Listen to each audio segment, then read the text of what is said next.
2026-এও মাত্র 7 দিনে content monetization পাওয়া সম্ভব। হ্যাঁ, আপনি ঠিকই শুনেছেন, এটাও সম্ভব 7 দিনে কন্টেন্ট মনিটাইজেশন পাওয়া এই 2026-এ। কেন? অনেক রকম চেঞ্জেস চলে এসেছে।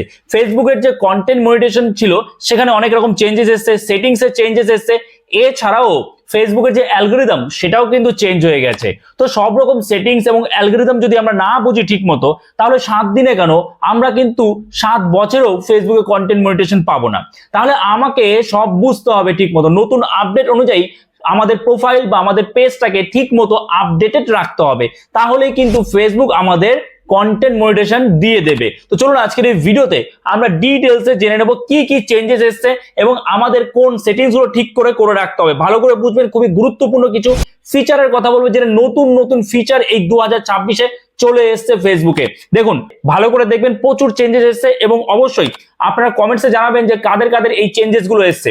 তো সাইডে আমি স্ক্রিন শেয়ার করছি, এখান থেকে আপনারা সব বুঝতে পারবেন। তো দেখুন, এবার এখানে কি করবেন, আপনারা সবার প্রথমে এই যে প্রোফাইল আইকন আছে ডান দিকে ওপরে, যে প্রোফাইল আইকন আছে এর উপরে আপনারা ক্লিক করবেন। বেশ, প্রোফাইল আইকনের উপর ক্লিক করলাম। ক্লিক করার পর ভালো করে বুঝবেন কতটা চেঞ্জেস এসেছে এবং কতটা গুরুত্বপূর্ণ এগুলো আমাদের জানা, আমাদের এই সম্পর্কে আপডেটেড থাকা। দেখুন, এই যে ইন্টারফেসটা কিন্তু পুরোপুরি চেঞ্জ হয়ে গেছে। আগে কিন্তু অন্যরকম আসতো, ঠিক? এবং এইরকম নতুন ইন্টারফেস কার চেঞ্জ হয়েছে কমেন্টসে কিন্তু জানাতে ভুলবেন না। দেখুন, সবার প্রথমে কি দেখা যায়, যেমনটা ইউটিউবে যেমন দেখা, ইউটিউব চ্যানেলের ক্ষেত্রে ঠিক তেমনি এখানেও কিন্তু দেখাচ্ছে। দেখুন, সবার প্রথমে প্রোফাইলে কি লিখেছে আমার এখানে, ডিজিটাল ক্রিয়েটার অর্থাৎ আমার কিন্তু এটা প্রোফাইলের যে ক্যাটাগরি, আমার প্রোফাইলের ক্যাটাগরি, আমি কি ধরনের ভিডিও আপলোড করি তো সেটা কিন্তু এখানে রয়েছে। তাহলে এই যে ক্যাটাগরিটা কিন্তু খুবই গুরুত্বপূর্ণ, খুবই প্রয়োজনীয় একটা বিষয়। কারণ আপনি ধরুন ফানি ভিডিও আপলোড করেন, তাহলে সেখানে আপনার ক্যাটাগরি কি হবে, এন্টারটেইন ক্যাটাগরি। কিংবা আপনি ধরুন এডুকেশনাল ভিডিও আপলোড করেন, তাহলে সেখানে আপনার ক্যাটাগরি কি হবে, এডুকেশনাল ক্যাটাগরি, ঠিক? তাহলে এবার আপনি এডুকেশনাল ভিডিও আপলোড করছেন কিন্তু ক্যাটাগরি দিয়ে রেখেছেন ফানি ভিডিও ক্রিয়েটার কিংবা ডিজিটাল ক্রিয়েটার কিংবা টেক ক্রিয়েটার, এরকম দিয়ে রেখেছেন। তাহলে আপনার এডুকেশনাল ভিডিও কাদের কাছে রেকমেন্ড করবে ফেসবুক? যারা ফানি ভিডিও দেখে, যারা টেক ভিডিও দেখে, তাদের কাছে রেকমেন্ড করবে। তাহলে তারা কি আপনার এডুকেশনাল ভিডিও দেখবে না। তো ভুল অডিয়েন্সের কাছে যদি আপনার ভিডিও পৌঁছায়, তাহলে সেই ভিডিও তো তারা দেখবেই না, তারও ক্ষতি হবে। কেন? ফেসবুক দেখবে যে এর রিচ দিচ্ছি ঠিকই কিন্তু ভিউজ আসছে না। তার মানে আপনার সঠিক অডিয়েন্স প্রয়োজন, সঠিক অডিয়েন্সের কাছে যেন ফেসবুক আপনার কন্টেন্টকে পৌঁছে দেয় বা রিচ দেয়, তাহলেই আপনার ভিউজ আসবে, আপনার পেজ বা প্রোফাইল গ্রো করবে। তাহলে এখানে আপনার ক্যাটাগরিটা সঠিকভাবে চুজ করতে হবে। ফেসবুককে তো বলতে হবে যে আমি এই ক্যাটাগরির ভিডিও আপলোড করি। তাহলে এখানে আপনি যদি ক্যাটাগরি এখানে ভুল দেওয়া থাকে, অবশ্যই এটা চেঞ্জ করে নিন। বোঝা গেল? আশা করি বুঝতে পেরেছেন। এখান থেকে যদি আপনার ক্যাটাগরি ভুল দেওয়া থাকে, আপনি যে ধরুন ব্লগ ভিডিও বানান, আপনি দিয়ে রেখেছেন ফানি ভিডিও বা আপনি এডুকেশনাল ভিডিও, তাহলে তো হবে না। তাহলে আপনাকে এটা ক্যাটাগরিটা সবার আগে চেঞ্জ করতে হবে। ক্যাটাগরিটা ঠিক মতো দিন, খুবই গুরুত্বপূর্ণ এই জিনিসটা। আচ্ছা, তারপরে দেখুন আর কি চেঞ্জেস করতে হবে। এরপরে আমাদের যেটা করতে হবে, যে চেঞ্জেস এসছে সেটাও আমাদের দেখতে হবে। দেখুন, এখানে সবার প্রথমে ফলোয়ার্স দেখাচ্ছে, ফলোইং দেখাচ্ছে, কতগুলো পোস্ট আপলোড করছে সেগুলো কিন্তু একদম ডিটেলস এখানে দেখিয়ে দিচ্ছে। অর্থাৎ যে কেউ যদি আমাদের প্রোফাইল বা পেজটাকে ভিজিট করে, তার সামনে পুরো একদম পরিষ্কার আমাদের প্রোফাইল কি সম্পর্কে রয়েছে, কোন ক্যাটাগরির ভিডিও আপলোড করা হয় এবং কতগুলো ভিডিও আপলোড করা হয়েছে, কতগুলো পোস্ট করা হয়েছে, কত ফলোয়ার্স আছে, সব ডিটেলস প্রথমেই কিন্তু দেখিয়ে দিচ্ছে। মানে একদম প্রফেশনালি আপনাকে কাজ করতে হবে। ওকে, এছাড়া তার পাশেই দেখুন এখানে একটা অ্যারো বাটন আছে, তাই না? এই অ্যারো বাটনে ক্লিক করলে কি হবে, অ্যারো বাটনে ক্লিক করলে এই প্রোফাইলের আন্ডারে আমার যদি আরো কিছু পেজ বানানো থাকে, সেই পেজগুলো কিন্তু এখানে চলে আসবে। বোঝা গেল? আশা করি বুঝতে পেরেছেন। আচ্ছা, তো এখান থেকে আমরা ব্যাক করছি। তো এরপর আমাদের কি করতে হবে, এরপর আমাদের এই যে বাঁ দিকে ওপরে দেখুন 3 লাইন একটা আইকন এসছে, তাই না? তো এই 3 লাইন আইকনে আমাদের ক্লিক করতে হবে। ভালো করে বুঝবেন, খুবই গুরুত্বপূর্ণ সেটিংস এর কথা আপনাদের কিন্তু বলছি। এখানে আসার পর আমাদের সামনে এরকম ইন্টারফেস ওপেন হয়ে যাবে। আগে কিন্তু অন্যরকম ছিল, অনেক কিছু চেঞ্জেস হয়ে গেছে। আমাদের সেই চেঞ্জেস গুলো সম্পর্কে জানতে হবে এবং সেই অনুযায়ী আপডেট করতে হবে আমাদের প্রোফাইল বা পেজগুলোকে। আচ্ছা, তো এবার আমাদের স্ক্রল করতে হবে। স্ক্রল করে এই যে দেখুন রয়েছে এখানে সেটিংস এন্ড প্রাইভেসি। তো আপনারা এই সেটিংস এন্ড প্রাইভেসিতে আসবেন, ক্লিক করবেন। ক্লিক করলে তার নিচে দেখাবে সেটিংস। এই যে দেখুন সেটিংস চলে আসলো, দেখতে পেয়েছেন? এই সেটিংস আসলো। এবার আমরা কি করব, এই সেটিংসে ক্লিক করব। এই সেটিংসে ক্লিক করার পরে দেখুন আমাদের সামনে এরকম একটা ইন্টারফেস ওপেন হবে। এখানে কিন্তু প্রচুর রকমের সেটিংস আছে, প্রচুর। তো এই সেটিংসগুলো ঠিকমতো আপনারা করে রাখতে হবে। তো স্ক্রল করবেন, স্ক্রল করে দেখুন এখানে কি রয়েছে, মিডিয়া রয়েছে, তাই না? এই মিডিয়াতে আমরা ক্লিক করব। তো যখনই আমরা মিডিয়াতে ক্লিক করব, আমাদের সামনে এই ইন্টারফেসটা ওপেন হয়ে যাবে। দেখুন এখানে আপনারা যে ভুলগুলো করে থাকেন, সেটা হচ্ছে এই যে এইটা হচ্ছে আপনার টিক করা থাকে।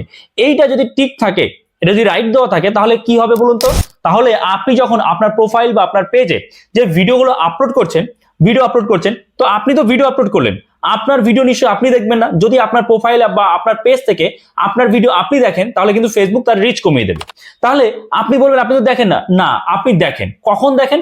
যখন আপনি চেক করতে জানেন যে কত কি ভিউজ এসছে, কে কি কমেন্টস করছে, তখন কিন্তু অটোমেটিক্যালি আপনার ওইটা চালু হয়ে যায়। আপনার যে কোনো ভিডিও অটোমেটিক্যালি কিন্তু চালু হয়ে যায়, তাই না? অটোমেটিক্যালি চালু হয়। তাহলে আপনাকে কি করতে হবে যাতে ওই অটোমেটিক্যালি চালু না হয়? আপনি চেক করছেন, বারবার করে চেক করছেন, কিন্তু বারবার করে যখনই চেক করছেন তখনই ভিডিওটা একবার করে চালু হয়ে যাচ্ছে। আর চালু হওয়া মানেই কিন্তু ফেসবুক তার রিচ কমিয়ে দেবে, কারণ ফেসবুক বুঝবে, ফেসবুকের যে অ্যালগরিদম আছে, যে এ হচ্ছে নিজের ভিডিও নিজে বারবার করে দেখছে। তাহলে আপনাকে কি করতে হবে? আপনাকে এই জায়গাটায় এই যে দেখুন নেভার বলে একটা অপশন আছে, auto play in feeds and stories, এখানে নেভার বলে যে অপশনটা আছে, এই নেভার অপশনটা আপনার অন করে দেবেন। এটাকে আপনি টিক মার্ক করে দেবেন। বোঝা গেল?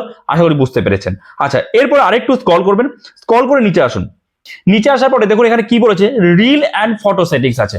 তো এই রিল অ্যান্ড ফটো সেটিংস এর মধ্যে রয়েছে যে always share reels two stories. এই যে এই দুটো সেটিংস রয়েছে, এই সেটিংস গুলো আপনি অন করে রাখবেন। কেন আমি আপনাদের বলছি, আমি যখনই এটা অন করে দেবো, এই যে দেখুন এটা অন করে দিলাম, এটাও দুটোই আপনি পুরো একবারে অন করে দিলেন। এটাতে কি হবে? এইটাতে আপনি যখন কোনো পোস্ট করছেন সেটা অটোমেটিক্যালি শেয়ার হয়ে যাবে কোথায়? আপনার স্টোরিতে। এবার স্টোরিতে যখন শেয়ার হবে, আপনারা জানেন যে স্টোরিতে কিন্তু অনেক মানুষ দেখে, অনেক মানুষ স্টোরি দেখে। দেখবেন আপনার ভিডিওতে ভিউজ যা আসছে, ভিডিওতে বা যে কোনো পোস্টে যতটা ভিউজ আসছে তার থেকে অনেক বেশি ভিউজ আসে স্টোরিতে। তাহলে সেই স্টোরিতে যখন ভিউজ আসছে, সেই স্টোরি থেকে কিন্তু কেউ আপনার ভিডিওতে চলে আসবে ডাইরেক্টলি। স্টোরিতে সে দেখবে, তার ভালো লাগবে, সে আপনার ভিডিও পোস্টে ওইখানে ক্লিক করে পুরো ভিডিওটা দেখে নেবে। তাহলে এখানে ভিউজ বাড়বে, রিচ বাড়বে। বোঝা গেল? আশা করি বুঝতে পেরেছেন। আচ্ছা, এরপরে আর কি কি সেটিংস রয়েছে, এরপর আমাদের এখান থেকে ব্যাক করতে হবে। একটা নতুন ফিচার এসেছে, এটা আপনারা বারবার করে বলছেন যে না আমার এই ফিচারটা আসেনি। কি ফিচার? এটা খুবই গুরুত্বপূর্ণ ফিচার। যেমন দেখুন কি, আপনারা ব্যাক করলেন, ব্যাক করার পরে এই যে দেখুন আর্লি অ্যাক্সেস টু ফিচার। এবার অনেকে বলে যে এখানে এই অ্যাক্সেসটা পাচ্ছে না, এই ফিচারটা পাচ্ছে না। আমি যদি এর উপরে অলরেডি আগে ভিডিও বানিয়ে দিয়েছি, তবুও একবার আমি আপনাদের বলে দিচ্ছি। দেখুন জাস্ট এর উপরে ক্লিক করবেন, এর উপরে ক্লিক করবেন। ক্লিক করার পরে আমি কোথায় খুঁজে পাবেন সেটাও বলে দেবো। ক্লিক করার পরে এই যে দেখুন কি রয়েছে, join the beta program. Join the beta program মানে কি? আমি এটা জয়েন করে দিলাম। আমাদের যে কন্টেন্ট মনিটাইজেশন, এটা কিন্তু বিটা প্রোগ্রামের মধ্যে রয়েছে, তাই তো? তো এবারে এখানে কি বলছে, আর্লি অ্যাক্সেস টু ফিচার।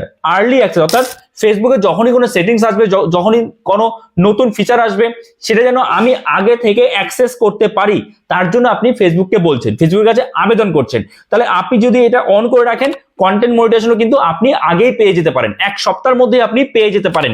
বোঝা গেল? আশা করি বুঝতে পেরেছেন। এবার দেখুন অনেকে বলছিলেন যে এই আর্লি অ্যাক্সেস টু ফিচার্স, এই ফিচারটা অনেকে খুঁজে পাচ্ছে না, কারণ এটা নতুন আপডেট, অনেকে খুঁজে পাচ্ছেন না বলছিলেন। তো এখন আপনারা পেয়ে যাবেন। কিভাবে পাবেন আমি আবার আপনাদের দেখাচ্ছি। ঠিক এইভাবে খুঁজবেন, ঠিক পেয়ে যাবেন। দেখুন আমি জাস্ট ব্যাক করে দিচ্ছি, পুরো ব্যাক করে দিলাম, পুরো ব্যাক করলাম, আমি পুরো হোম পেজে চলে আসলাম। ঠিক আছে, যেমন দেখালাম ঠিক সেভাবে আপনি দেখবেন, দেখুন পেয়ে যাবেন। একই রকম ভাবে আমরা জাস্ট প্রোফাইল আইকনে ক্লিক করব। এই প্রোফাইল আইকনে ক্লিক করার পরে আমাদের সামনে এরকম ইন্টারফেস আসবে, যেমনটা আমি আপনাদের দেখিয়েছি এর আগে। তারপরে এই থ্রি লাইন আইকনে ক্লিক করব। থ্রি লাইন আইকনে ক্লিক করার পরে আপনি স্ক্রল করবেন। স্ক্রল করার পর এই যে দেখুন সেটিংস এন্ড প্রাইভেসির মধ্যে কিন্তু সেটিং আছে, এইভাবে আপনাকে আসতে হবে। ঠিক আছে, তো সেটিংস এন্ড প্রাইভেসিতে আসলাম। তো এরপরে আমাদের আবার যেতে হবে সেটিংসে। এই যে সেটিংসে ক্লিক করবো এবার। ঠিক আছে, সেটিংসে যে ক্লিক করব, তারপরে আমাদের সামনে এরকম ইন্টারফেস ওপেন হবে এবং এখানে দেখবেন এই যে দেখুন রয়েছে প্রেফারেন্সেস। প্রেফারেন্সেস এর মধ্যে রয়েছে দেখুন কন্টেন্ট প্রেফারেন্সেস, তার নিচে কন্টেন্ট প্রেফারেন্সের নিচে এর মধ্যেই কিন্তু এটা থাকবে আর্লি অ্যাক্সেস টু ফিচার। সেটা একটা দুটো অপশন আগে পরে থাকতে পারে, কিন্তু এখানেই থাকবে। আমি যেভাবে দেখালাম এইভাবে আপনি দেখুন, দেখবেন পেয়ে যাবেন। ঠিক আছে, আর যার পাননি এখনো পর্যন্ত, ফেসবুক অ্যাপটা আপডেট করুন। একবার আপনি আপনার অ্যাকাউন্টটাকে লগ আউট করে আবার লগ ইন করুন, দেখবেন আশা করি পেয়ে যাবেন, কারণ এতদিনে সবাই পেয়ে যাওয়ার কথা। ওকে, এবং এরপরে আমাদের কিন্তু আরো একটা সেটিংস করে রাখতে হবে। কি সেটিংস করতে হবে দেখুন, আমরা এখান থেকে ব্যাক করব। ব্যাক করার পরে আমাদের চলে আসতে হবে এই যে ড্যাশবোর্ড রয়েছে, কারোর কারোর প্রফেশনাল ড্যাশবোর্ড লেখা রয়েছে, কারোর কারোর শুধু ড্যাশবোর্ড লেখা রয়েছে, সেম জিনিস। ঠিক আছে, তো আমরা জাস্ট এই ড্যাশবোর্ডের উপরে ক্লিক করব। ড্যাশবোর্ড বা প্রফেশনাল ড্যাশবোর্ডের উপরে ক্লিক করার পরে আমাদের সামনে এরকম একটা ইন্টারফেস ওপেন হবে। ওপেন হওয়ার পরে আমরা উপর থেকে, এই যে উপর থেকে এরকম ভাবে স্ক্রল করব। ঠিক আছে, ডান দিকে এরকম বাঁ দিকে টানবো। ঠিক আছে, টানলেই শেষে কিন্তু চলে আসবে মনিটাইজেশন। আমরা মনিটাইজেশনের উপরে ক্লিক করব। ক্লিক করার পরে দেখুন কন্টেন্ট মনিটাইজেশন ইনভাইট অনলি রয়েছে, তো আমরা জাস্ট এর উপরে ক্লিক করব। ক্লিক করার পরে দেখুন এই যে দেখুন রয়েছে you are on the wait list, এটা কি করে হলো? এখানে কিন্তু নোটিফাই বলে একটা অপশন আসে, নোটিফাই। তো আপনাদের ওই নোটিফাই অপশনে ক্লিক করে রাখতে হবে, তাহলে আপনারা you are on the wait লিস্টে কিন্তু চলে আসবেন। ক্লিয়ার? আশা করি বুঝতে পেরেছেন। আচ্ছা, এবার দেখুন সবশেষে আমি আপনাদের একটা কথা বলবো যে সোশ্যাল মিডিয়ায়, সেটা ইউটিউব হোক, ফেসবুক হোক, ইনস্টা হোক, সোশ্যাল মিডিয়ায় যদি আপনি কাজ করেন, আপনাকে কিন্তু একটু ধৈর্য ধরতে হবে এবং আপনাকে রেগুলারলি কাজ করতে হবে, প্রফেশনালি কাজ করতে হবে, একদম রুটিন মেনটেন করে কাজ করতে হবে এবং এই সেটিংগুলো সব ঠিক করে রাখতে হবে। আপনার ভিডিওর এঙ্গেজমেন্ট যদি ভালো থাকে, আপনি যদি ভিউজ ভালো পান, তাহলে কিন্তু এক সপ্তাহের মধ্যেই আপনি কন্টেন্ট মনিটাইজেশন পেয়ে যেতে পারেন। এবার সেক্ষেত্রে আপনার কন্টেন্টও ভালো থাকতে হবে এবং এই সেটিংস গুলো সব ঠিক করে রাখতে হবে। নতুন আপডেট অনুযায়ী আপনার প্রোফাইল বা পেজটাকে আপডেটেড রাখতে হবে। শুধু সব গাইডলাইন মেনে ফেসবুকে কাজ করলেই হবে না, কিংবা শুধু সেটিংস গুলো ঠিক করে রাখলেই হবে না, সব সেটিংস ঠিক রাখতে হবে এবং তার সাথে সাথে গাইডলাইন মেনে কাজ করতে হবে আপনাকে। ওকে, তো এই ভিডিওটা এখানে শেষ করছি। যদি এই ভিডিওটা আপনার জন্য হেল্পফুল হয়ে থাকে, অবশ্যই একটা লাইক করে দেবেন। চ্যানেলে নতুন হয়ে থাকলে চ্যানেলটাকে সাবস্ক্রাইব করে আমাদের পাশে থাকবেন। তো চলুন দেখা হচ্ছে নতুন কোনো ভিডিওতে। সবাই ভালো থাকবেন।